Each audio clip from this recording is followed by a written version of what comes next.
박수 부탁드리겠습니다. 안녕하십니까. 저는 한림대병원에서 의사입니다. 암 환자 치료하는 의사가 지금 여기까지 와 있습니다. 저는 2019년부터 스마트 병원을 구축하는 전담 센터인 커맨드 센터를 만들어서 계속해서 지금 스마트 병원을 위한 노력을 해오고 있습니다. 도대체 왜 이게 필요하냐? 저 정말 오늘 스마트 빌딩 정책 앞서 세션에서 듣고 울 뻔했는데요. 저걸 빨리 진행해주지 않으시면 이런 소비자가 무슨 일을 겪는가를 오늘 보여드리게 되겠습니다. 병원에는 고령 인구 1명 늘어나시면 병이 5개, 6개씩 늘어나시거든요. 정말 고양이 손이라도 필요한 상황입니다. 그것이 저희가 계속해서 스마트 병원을 추구하고 있는 아주 절실한 이유입니다. 그래서 저희 병원에는 현재 서비스 로봇만 11가지 종류 77대가 일을 하고 있습니다. 로봇 처음 사용하기 시작한 것이 2022년 8월이라서 아직 채 만 3년도 되지 않았는데 지난 5월에 이미 누적 로봇 사용 건수 6만 건을 넘겼고 작년 1년 동안 2만 6천 건의 로봇 사용을 수행했습니다. 로봇이 병원에 정말 곳곳에서 일을 하고 있습니다. 우리 의료진들이 좋아하시는 것은 주로 배송 부분입니다. 약제, 검체, 문서, 심지어는 길 건너 있는 별관까지 배송을 해주고 있고요. 또 로봇이 우리 병원에 계시는, 다른 병원에 계시는, 심지어 집에 가신 환자에게 뭔가 문제가 생겼을 때 의료진이 환자 상태를 파악할 수 있는데 도움을 줄 수 있다는 것도 확인하였습니다. 환자분들에 대한 서비스도 놓칠 수 없습니다.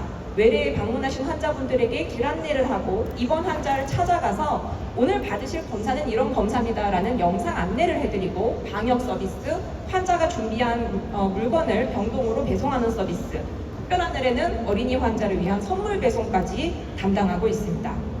이에 대한 의료진 만족도는 놀랍습니다. 가운데 파란 부분이 로봇을 계속 사용하고 싶어요 인데 93%에서 100%에 달하는 의료진이 로봇이 도움이 된다라고 계속 쓰고 싶다라고 느끼고 있습니다.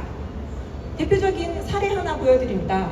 저희 약제팀에서 약을 병동으로 배송하는 로봇입니다. 로봇 들어와 하고 부르면 약제팀으로 들어가고 로봇의 각 서랍별로 서로 다른 병동으로 갈 약을 이제 집어넣습니다. 로봇들이 자율주행으로 엘리베이터 앞까지 가고 로봇이 엘리베이터와 통신해서 저렇게 사람과 함께 엘리베이터를 타고 또 저희 병동은 통제되고 있는 문이 있는데 그걸 열고 간호사에게 약을 전달합니다. 한번 약 배송하러 가면 3개 층을 다니면서 3집 배달을 하고 돌아와서 다음 배송을 기다립니다.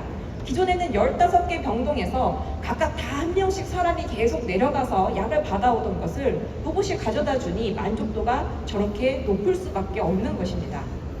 혹시 환자분들은 로봇을 무섭거나 싫어하지 않으실까? 라는 우려로 저희가 영상 안내를 수행했던 환자 147명, 62세나 되는 고령 환자들 대상으로 조사를 해보았는데 로봇이 영상 안내한 것이 도움이 된다라는 긍정 반응이 94%, 로봇에 거부감이 든다는 반응은 채 1%도 되지 않았습니다. 여기까지 보면 굉장히 이상하다라는 생각이 들으셔야 됩니다.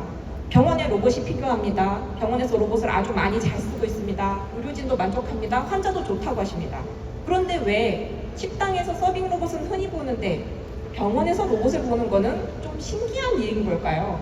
여기에 저희가 맞닥뜨리는 문제가 있습니다. 지금까지 제가 개인적으로 알고 있는 서비스 로봇 도입을 최소한 시도했거나 가지고 계신 병원의 수가 대한민국 안에 34개가 넘습니다. 그런데 그 병원들 중에 지금 이 시간에 로봇이 돌아다니고 있는 병원이 몇 개나 되겠는가? 한 손으로 세도 손가락이 조금 남을지도 모르겠다라는 우려가 있습니다. 저희가 이 로봇을 도입하는 과정에서 정말 상상하지 못했던 어마어마하게 힘든 과정을 겪고 나니 나머지 병원들이 왜 못 쓰시는지를 알겠더라 하는 부분이 있었습니다. 그래서 하나씩 병원에서 로봇을 잘 사용하기 위한 노력을 해나가고 있습니다. 로봇과 로봇 관제 시스템이 좀 더 병원이라는 도메인을 이해하고 좀 더 적합하게 될 수 있도록 로봇 기업 연구자들과 같이 협업하고 있습니다. 저는 이제 곧 될 거라고 생각합니다. 또 사람이 로봇이 들어옴으로 인해서 업무 프로세스를 바꿔야 되고 교육을 해야 되는데 이거 지난 3년간 열심히 해왔고 할 수 있다는 자신이 있습니다. 문제는 공간과 시설인데요. 제가 어느 로봇 기업에서 그냥 병원을 새로 지으시는 게 더 빠르겠어요 라는 말씀도 들었습니다. 이거는 거의 저희 입장에서는 다시 태어나지 않으면 안 된다라는 느낌인데 그렇다고 저희가 뭐 그냥 생을 이렇게 마칠 수는 없다는 거죠. 그래서 일단은 기존 공간에서 로봇하고 어떻게 하면 같이 살 수 있을까에 대해서 정말 그동안 치열한 노력을 해왔습니다. 이 모든 사진 저희가 직접 저희 병원에서 찍은 사진인데요. 딱 봐도 로봇이 다니기 적합하지 않은 공간이라는 것을 물론 알 수 있습니다. 그럼에도 불구하고 로봇을 써야 되는 상황이기 때문에 로봇 여닫이 문 밀 손이 없죠. 문 뜯어내고 자동문으로 교체했고, 병원에 있는 자동문은 자동으로 문을 열어주는 게 아니라 통제 자동문이라서 절대 자동으로 잠가놓는 문입니다. 그러니 로봇이 통과하려면 자동문과 통신 연동을 해야 되는데 모두 연동을 하고 또 엘리베이터 연동을 하는 인프라 연동이 진행되었습니다. 이걸로 끝이 아닙니다. 정말 좁은 공간을 사람과 로봇이 같이 쉐어해서 써야 되기 때문에 로봇이 서야 할 자리에는 바닥에 스티커를 붙이고, 로봇이 엘리베이터 내릴 때 제발 좀 비켜주시면 안 될까요? 이런 느낌의 스티커를 로봇 엘리베이터 문 안짝에 붙이고, 심지어는 충전소도 새로 만들어야 했습니다. 지금 저 박스 뒤에 로봇 보이십니까? 저렇게 로봇이 있어도 사람들이 그 앞에 물건을 적재를 해놔서 로봇 들어와 했는데 로봇이 안 들어오는 거죠. 앞이 막혀 있으니까요. 그래서 지금 여러 번의 시행착오와 업그레이드 끝에 현재 저희 병원의 로봇 충전소는 이렇게 로봇이 일을 하러 가서 자리를 비워도 저 자리는 로봇 겁니다 라는 거를 아주 잘 보일 수 있게 만드는 작업을 해야 했습니다. 저희가 실외 배송 로봇을 도입을 해서 그 병원 처마 밑에 충전소를 만들면서도 충전소를 만들어야겠다, 환자분들께서 개인 휠체어랑 전동차를 로봇 앞에 놓으시네 라고 생각했는데 실패했습니다. 환자분들이 로봇을 보시고 와, 여기 로봇도 있네, 그런 다음에 그 앞에다가 휠체어를 넣고 병원으로 들어가시더라고요. 어떻게 해야 할 것인가 굉장히 여러 번의 시행착오 끝에 지금은 이렇게 예쁘지 않지만 누가 봐도 이 위에다 뭘 올려놓으면 안 될 것 같은 인조 잔디를 깔아서 해결했습니다. 저희가 이 과정을 겪으면서 느낀 것은 우리가 자동차와 함께 사는 데에는 교통 신호도 있고요, 교통안전 캠페인도 있는데 우리가 정말 건물 안에서 로봇이랑 살 준비가 되어 있었는가? 우리는 로봇과 함께 사는 문화를 어떻게 만들어낼 것인가를 아직 준비하지 않은 채로 저희가 이걸 하다 보니 이렇게 어렵다라는 걸 깨달았고, 그래서 지금 자체적으로 로봇과 함께하는 문화 조성 캠페인을 하고 있습니다. 자, 이 일을 하는데 저희 센터에 로봇 전문가가 몇 명이 있었는지 궁금하지 않으십니까? 한 명도 없습니다. 의사 간호사가 이렇게까지 해왔다는 겁니다. 근데 의사 간호사가 도저히 해결할 수 없는 영역이라는 것이 분명히 존재합니다. 자동문 엘리베이터 연동해놨더니 다른 회사 로봇은 새로 연동해야 한다고 하시고요. 그리고 사실 아까 저희가 만들고 있는 로봇과 공존하는 문화 캠페인 표준화되어 있지 않죠. 우리 병원 환자들만 학습이 되시면 뭐랍니까? 새로 오신 환자분은 또 모르시는데요. 그러니 사람과 로봇 간의 공간 내 약속이 표준화되고 우리나라 국가적으로 같이 교육이 되지 않으면 저희가 저 문턱을 넘기 너무 어렵겠다라는 걸 깨닫고 있습니다. 그리고 열 수 없는 방화문, 부적절한 통신 인프라, 이미 좁게 태어난 우리 병원 복도, 이걸 어쩔 것이냐, 이런 것들이 병원에서의 로봇 활성화를 막는 문턱으로 작용하고 있습니다. 그럼 이런 경험을 한 결과 스마트한 공간을 새로 짓는다고 하면 뭘 더 고려해야 할까라는 포인트들도 떠오르게 됩니다. 저희의 경험에 기반한 몇 가지 사례 말씀드립니다. 제가 아까 저희 병원 로봇이 한 번에 지하에서 약제팀에서 출발해서 3개 병동, 3개 층에 3집 배달하고 돌아온다고 말씀드렸습니다. 근데 굉장히 이상합니다. 저희 병원 사례는 지금 이쪽 사례거든요. 층간 이동하는 로봇이 각 층에다가 약을 주고 가면 그 층 내에서도 목적지가 세부로 있어서 배분을 해야 되는데 그걸 로봇에다가 옮겨 싣거나 사람이 가고 있습니다. 이걸 본 로봇 학자들이 바보냐, 애초에 처음부터 그 층에 가서 3군데 돌면 되지 라고 하셨는데, 저희는 저 왼쪽처럼 했을 때 저층부에서 상층부로 올라가는 엘리베이터를 지금보다 3배나 더 로봇이 점유하는 걸 감당할 수가 없습니다.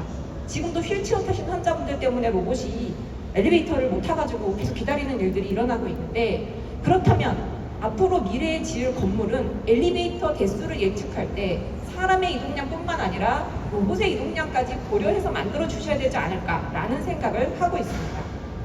사실 병원들이 저희한테 많이 물어보세요. 로봇 그렇게 많이 돌리는데 문제 없어요? 로봇 엘리베이터 타는데 문제 없어요? 저희가 아무 일도 안 일어나요, 괜찮아요 라고 말씀을 드렸는데, 저희는 최근에 이게 단지 저희가 지금까지 운이 좋았을 뿐임을 알게 되었습니다. 저희는 엘리베이터 한 대당 2대씩의 로봇을 매칭해놨거든요. 그럼 로봇들이 동시 2대가 엘리베이터에 타지 않습니다. 자기들끼리 줄을 서로 타는데 이렇게 운영을 할 때 30분이면 3개 층에 다 다니면서 배송을 하고 와서 이거 쓸만하다고 말씀을 드렸는데 어느 날 항암제도 배송해 주면 안 될까요? 이런 요청이 들어와서 엘리베이터 한 대에다가 로봇 한 대를 추가했습니다. 딱 한 대를.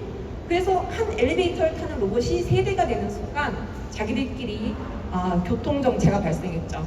항암제 하나 배송하는데 100분이 걸렸고 정말 그 부서에서 못 쓰겠다 빠져라 난리가 났습니다. 그래서 할 수 없이 저 3번째 로봇은 뛰어다가 다른 엘리베이터에다가 매칭을 했는데 지금까지 우리가 얼마나 주먹구구식으로 로봇 동선을 짜고 돌리고 있었는가를 아주 여실하게 깨달을 수 있는 사례죠.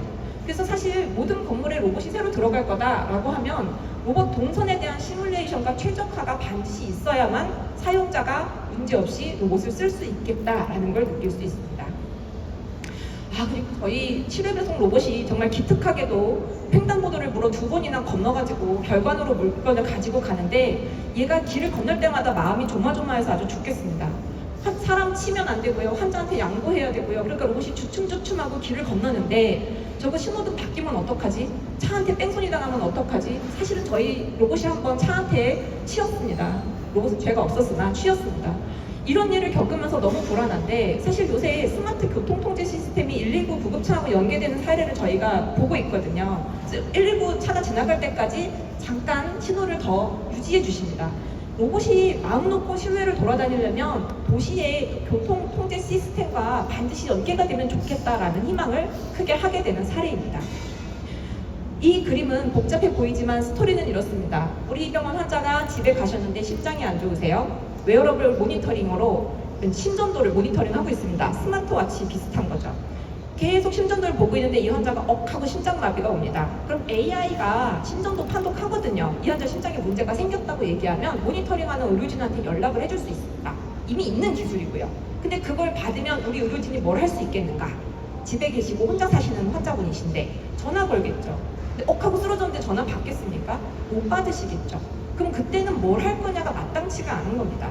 코로나 때 재택관리 중인데 사망한 채로 발견 이런 사례들을 저희가 보면서 그러면 환자분한테 동의를 얻고 전화를 안 받고 위험한 상황이라고 생각될 때 집에 파견 나가 있는 홈케어 로봇을 우리가 켜서 카메라로 봤더니 환자분이 쓰러져 계시더라? 그럼 119를 보내드리고 119가 그 환자를 모시고 병원 응급실까지 오는 동안에 스마트 시티 교통통제 시스템과 연계돼서 골든타임 내에 단 한 번에 빨간불도 걸리지 않고 연계되는 이걸 했으면 좋겠습니다 라고 국책 과제를 하면서 냈습니다. 이게 무려 2022년에 냈던 그림인데 아직도 못했습니다. 사실 요소 기술은 이미 다 되어 있거든요. 이거 근데 왜 아직도 못하고 있을까요? 그래서 지금은 도시 건축 속에서 로봇, 자율주행 AI 이 모든 것의 흐름이 설계되어야 하는 시점이라고 그렇게 생각합니다. 네, 감사합니다.